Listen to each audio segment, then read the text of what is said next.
Hi, welcome to another video lesson that we're going to have this day. So we are going to have the medians of a triangle. Okay? So as we go along with our discussion, you will encounter some of these figures, segments in the given triangle. Okay? So again, we are going to have the medians of triangle. So for our objective, so number 1, you are going to define median of a triangle. The number 2, illustrate or construct medians of a triangle. 3, solve for the length of a segment using the centroid and median of a triangle. And last, we have to develop positive attitude towards work. Okay? So what's your idea about the median of a triangle? As you heard the word median, what comes into your mind? Okay, so if you don't have, okay, so let's proceed. So this is an example of a triangle with medians of the triangle. Okay, so as you have drawn, the little boy drew the triangle with medians. Okay, so for our task 1, you are going to be ready with your pen or pencil, notebook, and ruler. Okay, so I hope you have your pen or pencil, notebook, and ruler beside you. Okay, so let's proceed. So you are going to follow the steps that I am going to flash. So for step 1, you are going to draw a triangle. Okay, then after drawing the triangle or a triangle, you are going to label it with triangle BOY. So I also have here a triangle. I also have drawn a triangle wherein, as I had said, you are going to label it with triangle B, O, and Y. Okay? Or triangle BOY. Okay, so I hope you're done. Next, you are going to measure each side of the triangle. Of course, using your ruler, you are going to measure your triangle, each side of the triangle, segment BY followed by segment OY. Okay, measure that. And then we also have the last side, so we have segment OB. Okay, so I hope you're done. Then after that, you are going to find and mark the midpoint of each side. Okay? So for example, earlier you have the measure of BY, for example only, of 10. You are going to find for the midpoint. We have to take note that the midpoint, as we have discussed a few weeks ago, midpoint is a point on a line segment that divides it into two equal parts. It is the halfway point in a line segment. Okay? So for example, you have 10 centimeters here in side BY. So halfway, or you're going to divide this into two equal parts. So you are going to have 5 centimeters. So we have here the midpoints of the 3 sides. Okay? So I hope you're done. And let us continue. Okay?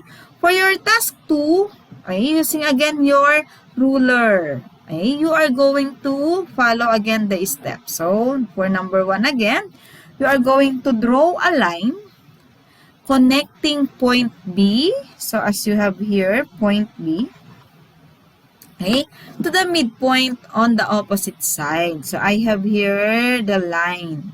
Again, from point B to the midpoint on the opposite side. Okay? Next step, you are going to draw a line connecting point O to the midpoint on the opposite side. So, we have here point O.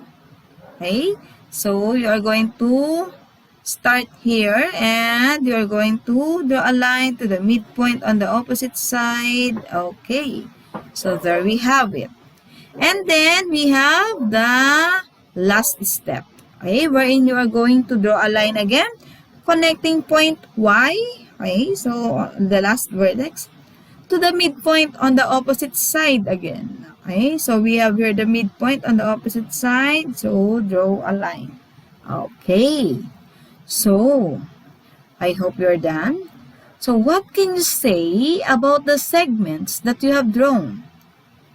You have any idea on the segments that you have drawn? So on my figure, I have here the red lines. What do you call these three red lines? Any idea? Okay, so we have here the medians, correct. Okay? So we have to take note that a triangle has always three medians. Okay? So of course, from a vertex to the other opposite side, okay, so we have three vertices, so that's why we will always have three medians in a triangle. Okay?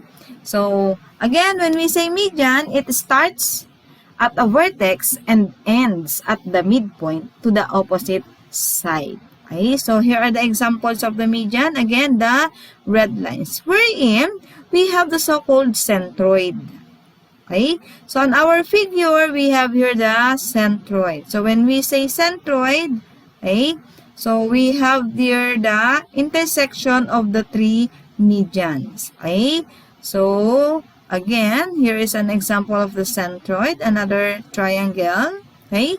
So, again, the centroid is the point where all the medians meet. To proceed, we have here the centroid is 2/3 of the distance from the vertex to the opposite side. So, this is the centroid from the vertex to the center of this line. Okay? Not actually center, but the intersection of the three lines or the three medians here. So, if we are going to have this triangle as our example, we are going to solve for the median. So, we have, or for the centroid rather, we have here our representation as the shorter segment is x and the centroid here, 2/3 of the distance from the vertex to the opposite side, from this vertex until this circle, small circle. So we have here 2x. And if you are going to denote, if you are going to apply any value, for example, we have here 5, of course, our centroid is 10. For another example, if our centroid is 32, what should be the value of our x here? What do you think? That's correct. We have 16. Again, the centroid is 2/3 of the distance from the vertex to the opposite side. Okay?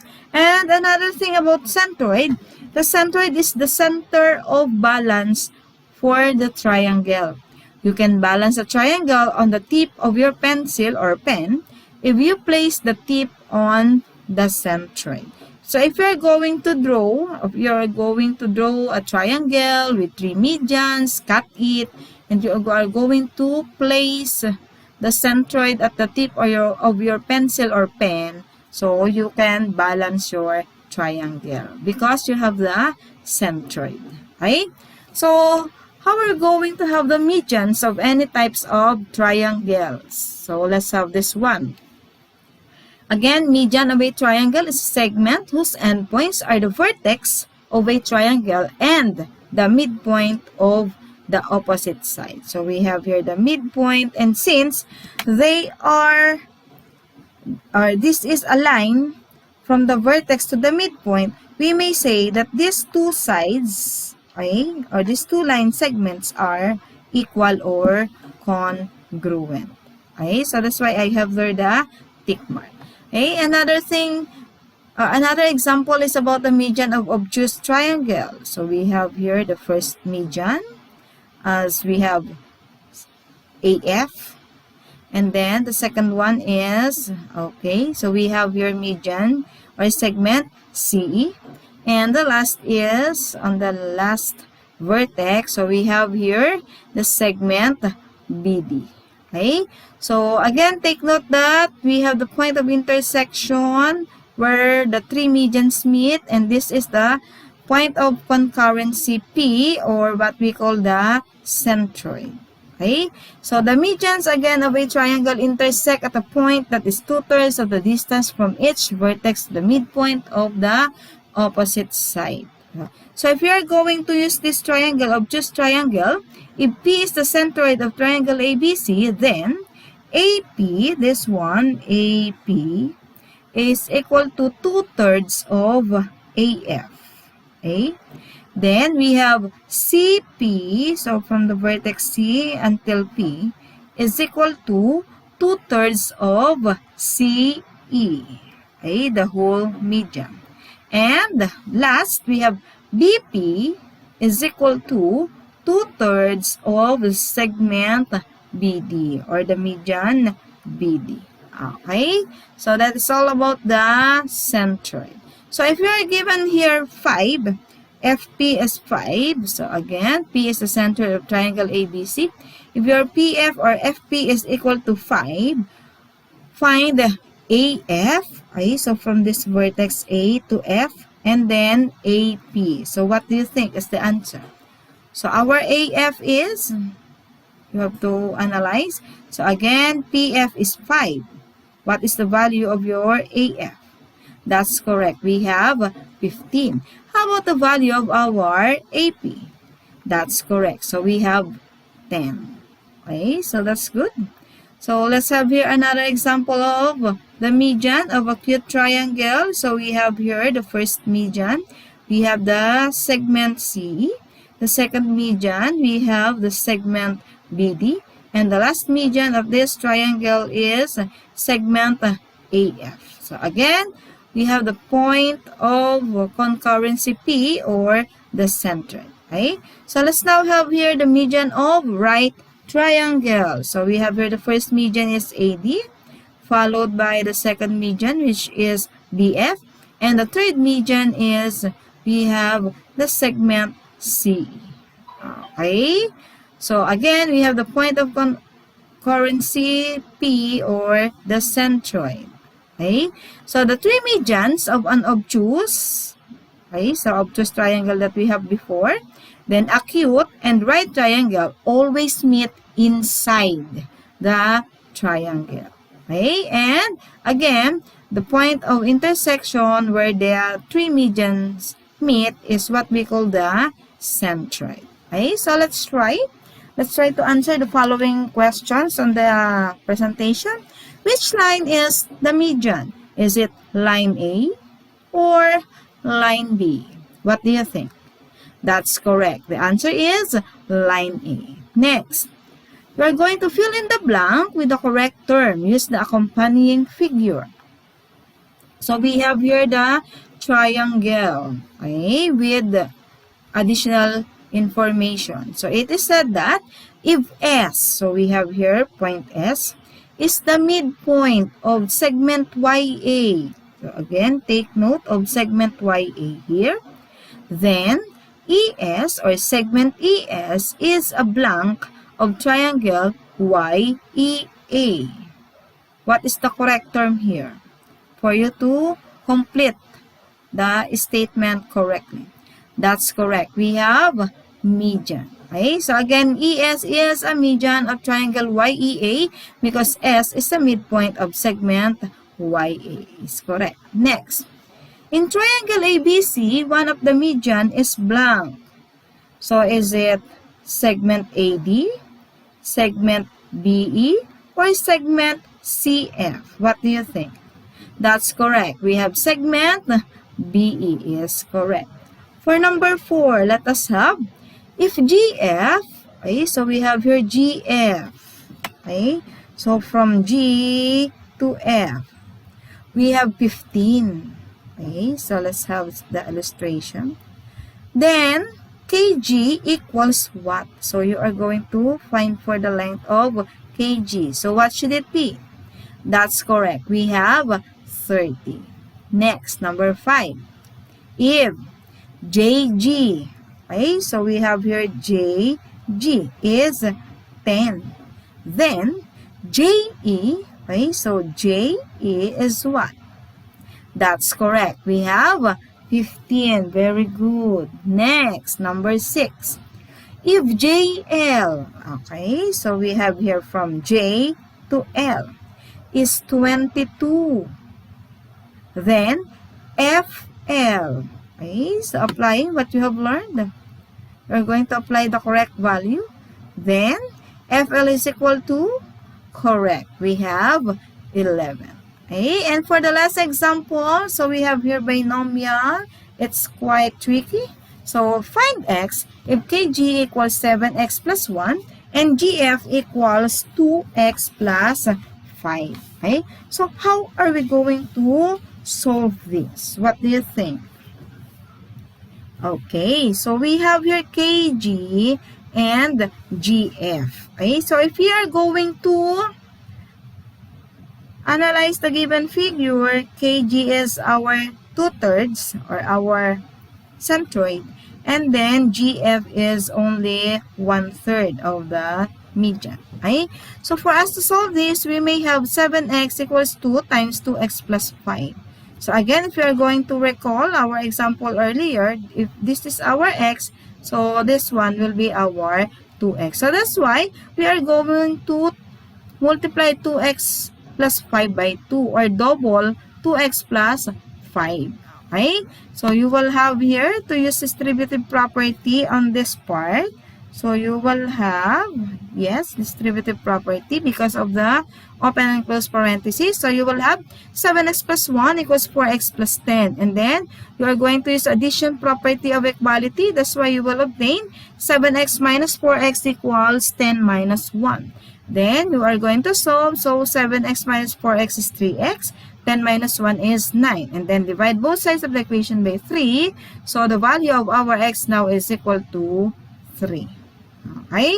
And if we are going to check, if we are going to substitute, if we are going to have here 3, so we have 7 times 3 is 21, plus 2 is 22. If we are going to have here 3, 2 times 3 is 6, plus 5 is 11. So this is x, and this is 2x. So 11 and 22. Okay, but since we only have to find 4x, so that's why our final answer here is 3. Okay, so is there any question so far? So I hope it is clear to you about the median of the triangle. For our task 3, solve for the length of a segment using the centroid and median of a triangle. I only have here 3 questions, so you are going to test yourself. Okay? Apply what you have learned about the median of triangle. So in number 1, in triangle DEF, DS or segment DS, segment FR, and segment ET are medians. Find EV if VT equals 5. Okay? So again, we have the 3 medians here, wherein you are going to find for EV if VT is equal to 5. Okay? So what do you think is your answer? That's correct. We have our EV is equal to 10. Okay? Next, let's have number 2. So using the same triangle, if FR, okay, FR, so we have here from this one and this one. If FR is 20.1, what is the measure of VR? VR, what is the measure of this? Okay, so we have here, that's correct, we have 6.7. So you will just divide 20.1 by 3 because this one is 1/3 of our median.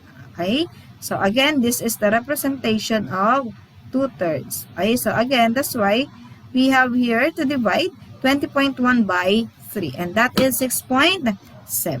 Okay, for the last question, let us have BD is a median of triangle CAB. If AC equals 10x minus 6 and DC equals 2x plus 9, find AD. So as you have seen, I have no figure on the given slide. So let us analyze our situation or the given info. BD is a median of triangle CAB. So I will draw first a triangle CAB. Okay? So that later we can put the given info. So for example, I have here CAB. Okay? I want to name this triangle using that direction. And we have here the condition that BD is a median of triangle CAB. So we have here a median from the vertex to the midpoint of this. So we have vertex to the midpoint. Okay? So we have here to name D. If AC, okay, so we have here AC is 10x minus 6. Then DC is 2x plus 9. Okay? You are going to find for AD. Okay? So, how are we going to solve this? So, you may have here 10x minus 6 equals 2 times 2x plus 9. Why? Since this is the median, BD is the median, and we have here the midpoint, so we may conclude that these two segments, okay, are congruent or equal. Okay? So, therefore, we are going to double the second given, okay, or the segment DC. Then you will have here 10x minus 6 equals 4x plus 18. And then 10x minus 4x equals 18 plus 6. So 6x equals 24. Divide both sides by 6. So our x now is equal to 4. And if we are going to check, we have here x is equal to 4. 2 times 4 is 8 plus 9 is 17. So if CD is 17, therefore, our AD, segment AD is also 17. Again, they are congruent. And if we are going to substitute 4 in place of x here, we have here 10 times 4 is 40 minus 6 is 34 from A to C. So 17 plus 17 is also equal to 34. So that's why we have the correct value of x, which is equal to 4, and we have already found the measure of segment AD, which is 17. Okay? So any question? So we're done, and that's all for this day. Thank you, and God bless.